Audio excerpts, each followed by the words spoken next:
Hey guys, what's up? Carter here. Well, I got this Angryman AMF in the mail a couple hours ago, and I've had a little time to play with it, and I want to do my first impressions on this bad boy. Got a little intimate with it, you know, nothing crazy, first date and all, but times are changing, so I expect more from my partner on the first date. So we definitely got up close and personal, but I want to get something out of the way before we begin. This knife did have, does have a pretty glaring finish issue, and I just kind of want to show that right now. You can see it right there. Two digs right there. Those aren't scratches. I mean, those are actual indents, or whatever you want to say. Material's been removed. I mean, you can hear it there. It's like jimping, unofficial jimping. So something happened to it. It came in contact with something pretty hard, maybe dropped or something of that nature. It's on this locking side here. So there is that. Other than that, this thing is perfect.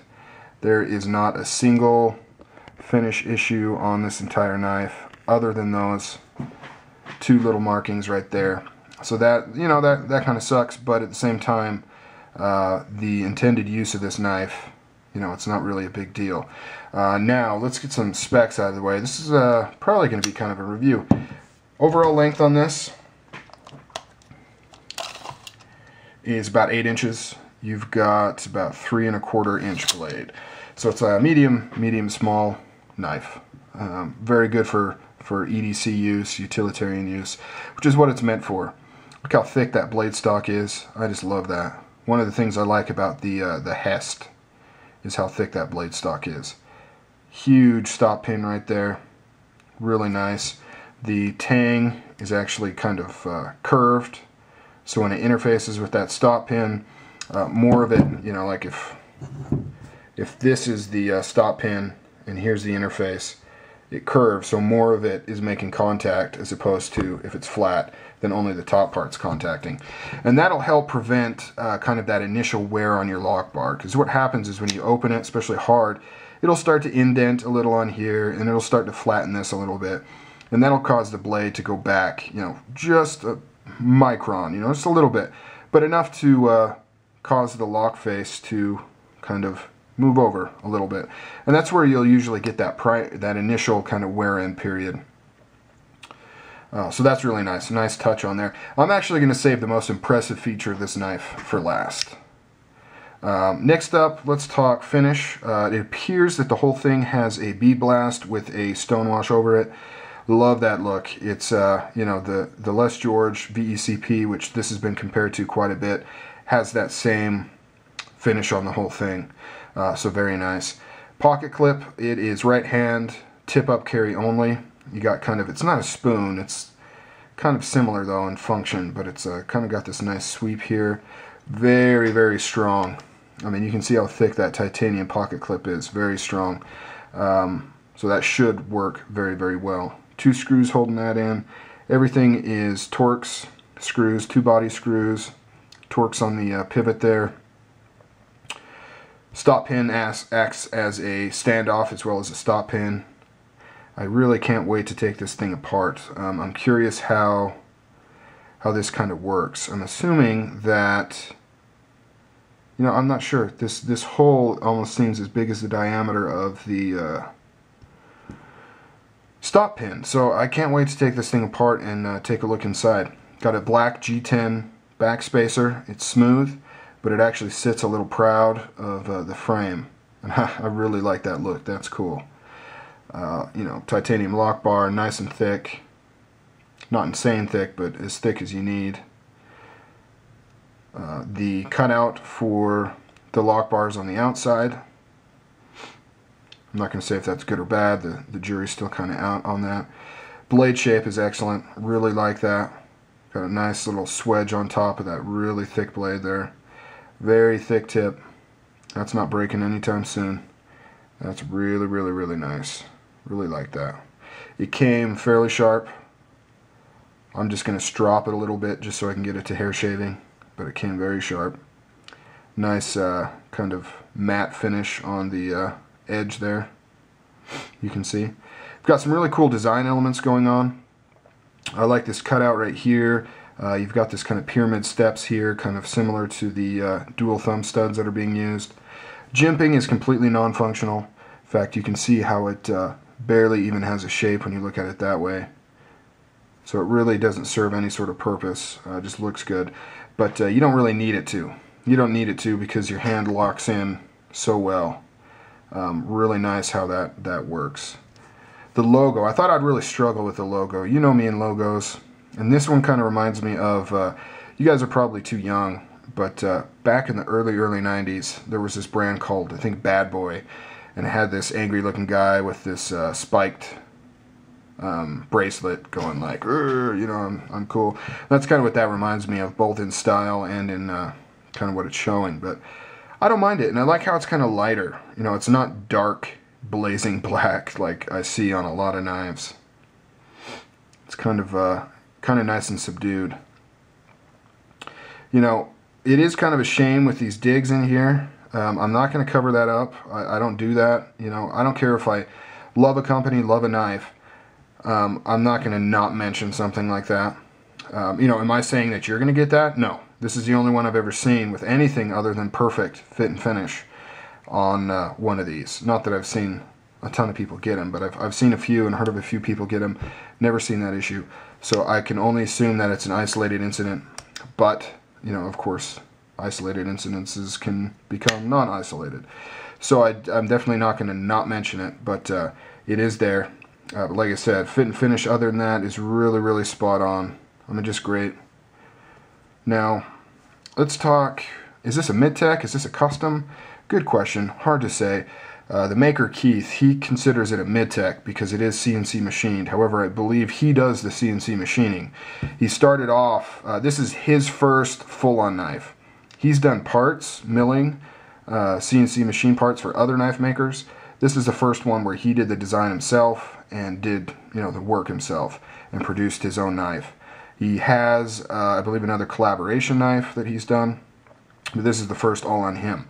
Now, Brian Ty uses a ton of CNC machines for his work, and people consider that full customs because he's doing the work. And as far as I know, I believe Keith is doing all the work, so that would classify this as a full custom. But, you know, keep in mind that maybe that's not the case. Maybe it is more of a mid-tech. At any rate, none of that really matters because this is a knife that is meant to be used. It's meant to go in your pocket, which is where this is going. It's not meant to sit in your knife case or your knife closet, but of course that's only up to you to decide what you do with the knife. So for that purpose, this is just really excellent. The price point is spot on for that, $250 for a full titanium knife. I got it a little bit cheaper. He was running a deal where if you did a $25 donation to, I believe it was a Veterans Dogs Foundation, then he would take another $25 off the price. So it's $25 donation, you get this for $200. So excellent price on that. Action, super smooth. I believe it does have two kinds of washers. I'm not sure what the thinking is on that, but when I take it apart, we'll tell for sure. I've actually ordered some washers for myself, some bronze phosphorus, because I love bronze phosphorus washers. So I went ahead and ordered just a huge bulk pack of different sizes. So I'll probably wait till those come in, till I take this apart, just so I don't do it more than once. Not that it's that big a deal, but yeah. Flat ground, I just noticed right here. So very nice, very strong for your edge.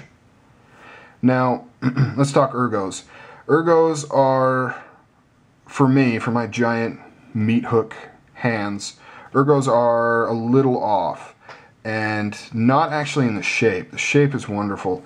My only problem is this corner right here digs into my knuckle if I squeeze it kind of in this position.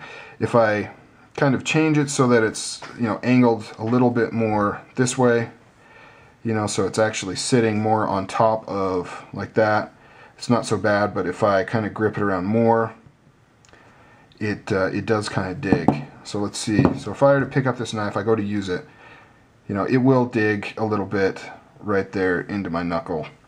Now you may not have that problem. You may have that problem as well. I don't know. Just something I'm throwing out there.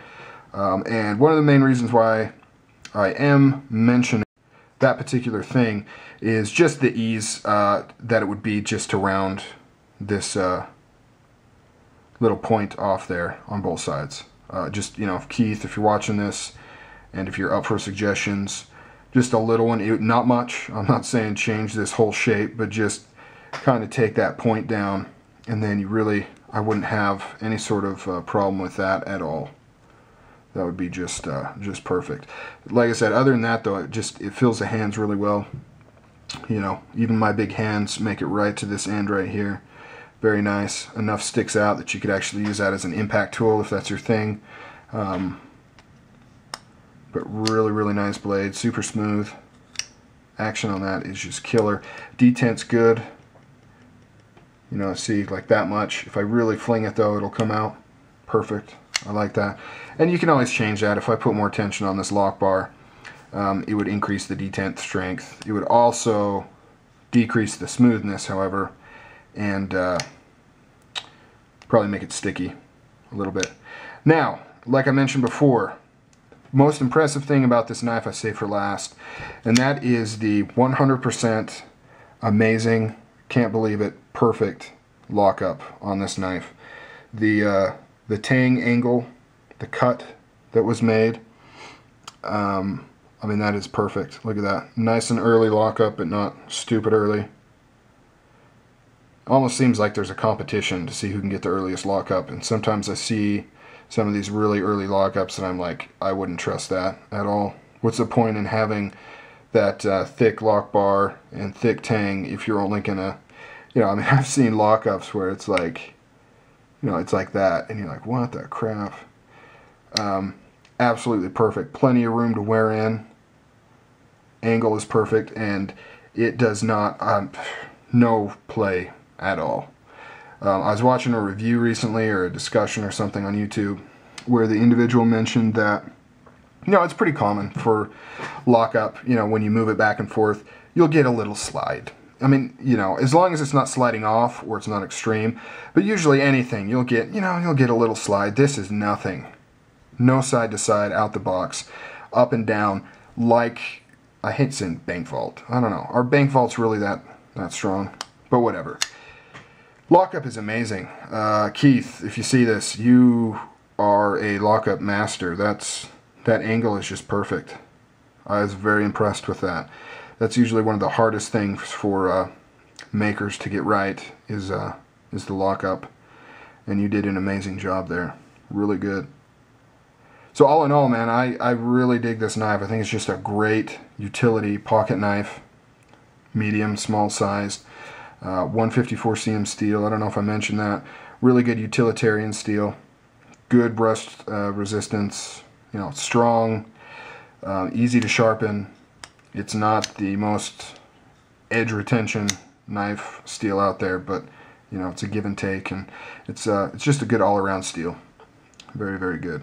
The aesthetics of this knife, I think, is spot on. It looks really, really nice.